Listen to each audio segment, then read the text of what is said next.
Hello students, स्वागत है आप सभी का आपके अपने YouTube channel Prince food education में। पिछली क्लास में हमने प्रधानाचार्य के बारे में पढ़ा था और आज हम पढ़ेंगे शिक्षक के बारे में। एक विद्यालय व्यवस्था का महत्वपूर्ण अंग कौन होता है? एक शिक्षक होता है। शिक्षण के दौरान वह अनुशासन बनाए रखता है।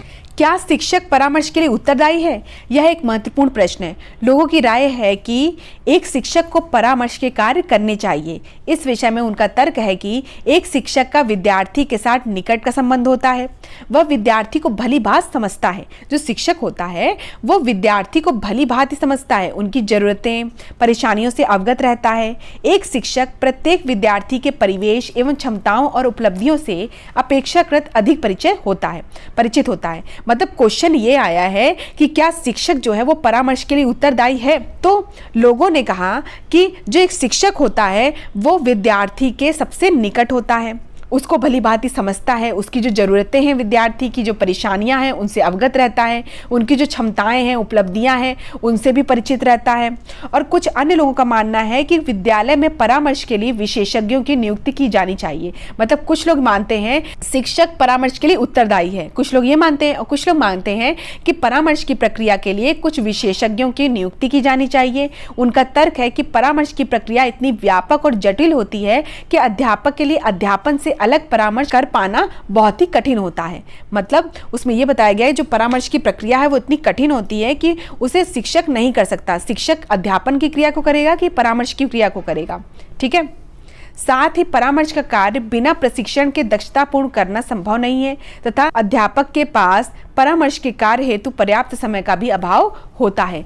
कुछ मानते हैं कि शिक्षक जो है वो परामर्श के लिए उत्तरदायी है और कुछ मानते हैं कि इसके लिए कुछ विशेषज्ञ की नियुक्ति होनी चाहिए और वे ही इस कार्य को करें, क्योंकि शिक्षक जो है वो अध्यापन के कार्य को करेगा कि वो परामर्श देने का कार्य करेगा। नेक्स्ट है निर्देशन में शिक्षक की भूमिका। समाज में शिक्षक का महत्वपूर्ण स्थान है क्योंकि शिक्षक के द्वारा ही छात्रों में अंतर्निहित शक्तियों का सर्वांगीण विकास होता है जिसकी समाज एवं राष्ट्र को जरूरत होती है।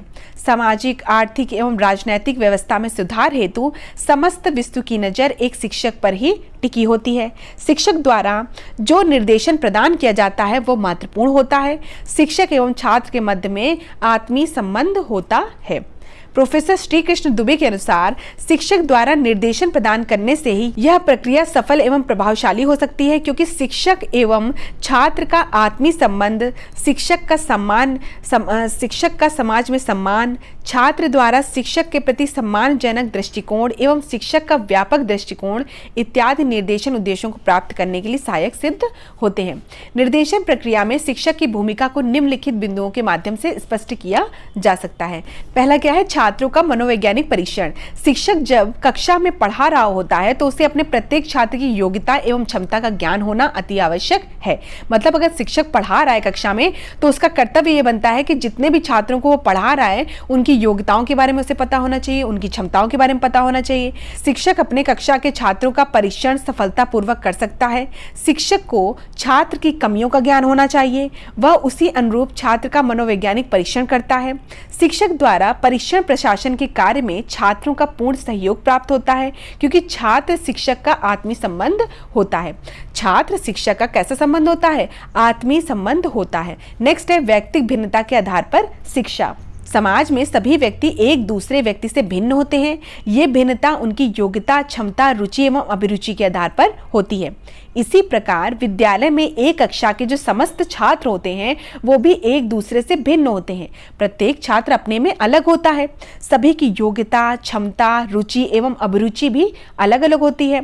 शिक्षक व्यक्तिगत भिन्नता के आधार पर शिक्षण प्रदान करता है। मतलब जो छात्र जैसा होता है उसको उसी के अनुरूप शिक्षण प्रदान किया जाता है। शिक्षक को यह पता होता है कि उसके कौन से छात्र प्रतिभाशाली हैं, कौन से छात्र मंद बुद्धि के हैं। इसी आधार पर शिक्षक दोनों प्रकार के छात्रों को अलग अलग विधियों से शिक्षा प्रदान करता है और इस तरह से शिक्षण प्रदान करता है।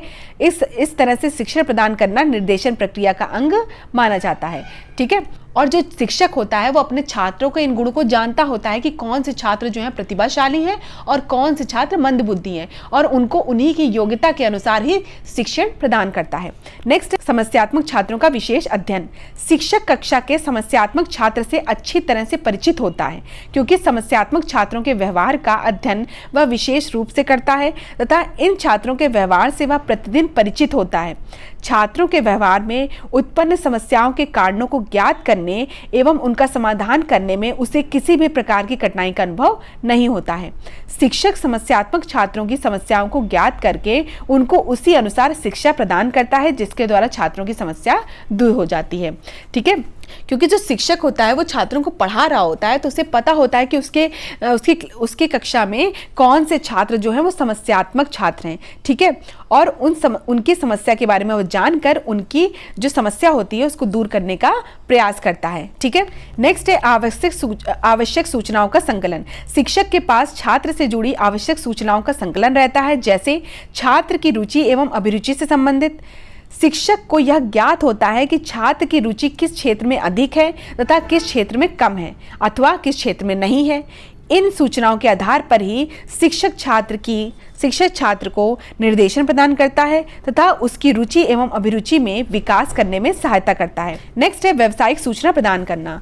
विद्यालय में छात्रों को शिक्षा प्रदान की जाती है तथा उनका सर्वांगीण विकास किया जाता है। माध्यमिक स्तर पर शिक्षक छात्रों को व्यावसायिक सूचना भी प्रदान करता है। शिक्षक छात्रों को उनकी योग्यता अनुसार निर्देशन प्रदान करता है, जैसे छात्र अकाउंट में अधिक रुचि एवं योग्यता रखता है तथा सीए के क्षेत्र में जाना चाहता है, तो शिक्षक उसको सीए की प्रतियोगी परीक्षा एवं उस व्यवसाय से संबंधित जो निर्देशन होगा उसको प्रदान कर सकता है, जिससे छात्र अपनी योग्यता के आधार पर व्यवसाय का चयन करने में सफलता हासिल कर सके। और इस प्रकार एक शिक्षक निर्देशन प्रक्रिया में अपना महत्वपूर्ण योगदान करता है। मतलब व्यवसायिक सूचना प्रदान करने का जो दायित्व है वो भी किसका है? शिक्षक का है, कि वह एक छात्र का, क्योंकि जिस छात्र के सर्वांगीण विकास की जिम्मेदारी होती है वो किसकी होती है? शिक्षक की होती है। अगर छात्र जो है वो सीए में जाना चाहता है तो जो शिक्षक होगा वो उससे संबंधित जो प्रतियोगी परीक्षाएं होंगी उसके बारे में उसको अवगत कराएगा।